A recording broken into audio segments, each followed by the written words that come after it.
आज मेरा नाम प्रोफेसर भुवन जोशी है। मैं समाजवादी पार्टी का राष्ट्रीय सचिव, राष्ट्रीय प्रवक्ता और असम का इंचार्ज हूँ।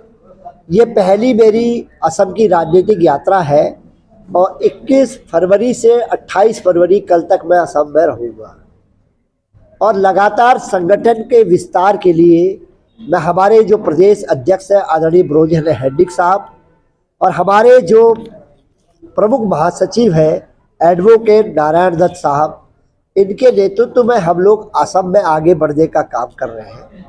और जो भारतीय जनता पार्टी कहती है कि यहाँ पर जो शासन है वो कथित चाय वाले का शासन है और कहती है कि प्रधानमंत्री जी चाय वाले थे, लेकिन मुझे बड़ा दुख हुआ असम में आकर।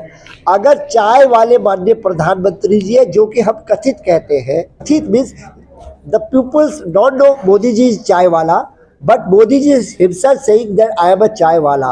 If he is a chai wala, then what is the position of our tea gardener, small tea gardeners? This is the question.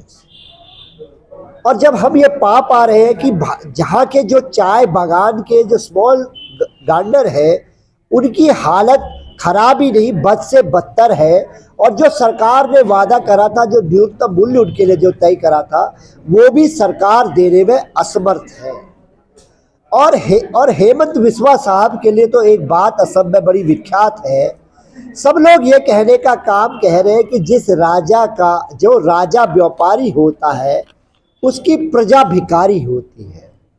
आज ये बात लोग, जब मैं घूम रहा हूँ तो लोग बात कहने का काम कर रहे हैं, क्योंकि जो शिक्षा, स्वास्थ्य और रोजगार है उसमें असम की हालत बद से बदतर है। छात्रों ने बहुत सैकड़ों की संख्या में यहाँ पर ज्वाइनिंग करी, आप कैमरे से पीछे भी दिखा सकते हैं। तो छात्र, क्योंकि इस देश में हमारा ये मानना है कि जब भी कोई सामाजिक मूवमेंट हुआ है, आंदोलन हुआ है या राजनीतिक आंदोलन हुआ है, उसमें छात्रों की भूमिका बहुत बड़ी है। तो समाजवादी पार्टी हर तबके से जुड़ेगी। आने वाले समय में हम लोगों ने रोड मैप तैयार करा है। माननीय प्रदेश अध्यक्ष ब्रोजन हेडिक के नेतृत्व में, हमारे जनरल सेक्रेटरी साहब नारायण दत्त जी के नेतृत्व में हम लोग 126 विधानसभा के बूथ स्तर तक अपने संगठन को ले जाएंगे। हम लोग पंचायत का चुनाव लड़ेंगे, मैं अधिकृत रूप से आपसे कह सकता हूँ, और विधानसभा के चुनाव में हमारा केंद्रीय नेतृत्व फैसला करेगा कि हमें चुनाव लड़ना है कि नहीं। हम लोग पंचायत का चुनाव लड़ने की तैयारी कर चुके हैं और हमारे नेता माननीय अखिलेश यादव जी के द्वारा जो चुनाव आयोग को दिशा निर्देशित भी कर दिया गया है, हमारे प्रदेश अध्यक्ष को वो लेटर भी चुनाव आयोग के द्वारा यहाँ पर मिल गया है।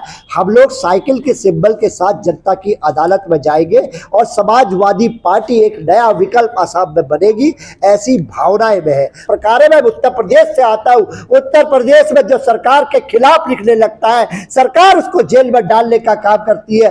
जो विपक्षियों की बात को उठाने लगता है उसको जेल में डालने लगता है। मैं ये जानता हूं कि हेमंत बिस्वा सरकार ने कहीं ना कहीं आपकी कलम पे रोक लगाने का काम करा है।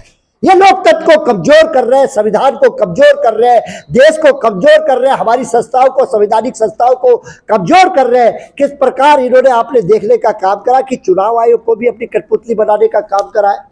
ये असम ने हमेशा इस संस्कृति को जोड़ने का काम करा है और हमेशा इस देश की संस्कृति को बचाने में हम सब के लोग आगे आए। मुझे पूरा विश्वास है कि असम से ही परिवर्तन की बयार बहेगी और 2026 में जब सरकार बनेगी, समाजवादी पार्टी का वहां पर शासन होगा और जनता के जो मुख्य मुद्दे हैं, जो शिक्षा, स्वास्थ्य, रोजगार है, हम लोग काम करेंगे। और मैं निवेदन करूंगा अपनी नेता माननीय अखिलेश यादव जी और माननीय डिम्पल यादव जी से, जब हमारी उत्तर प्रदेश में सरकार बने, मैं उनसे लिखित में उनको सूचना देने के लिए प्रयास करूंगा कि वो असम में एक असम भवन उत्तर प्रदेश में भी बनाए, जिससे असम की संस्कृति से उत्तर प्रदेश के लोग और देश के लोग भी सीख पाए। इस काम को उत्तर प्रदेश में समाजवादी पार्टी की सरकार आएगी तो हम पूरा प्रयास करेंगे इस दिशा में काम करने के लिए।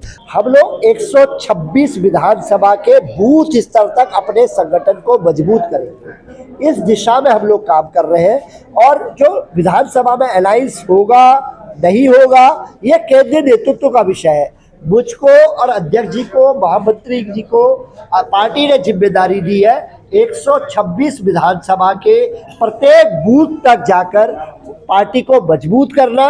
ये संगठन का दायित्व हम करेंगे। अलायंस का दायित्व माननीय अखिलेश यादव जी हमारा केंद्रीय नेतृत्व।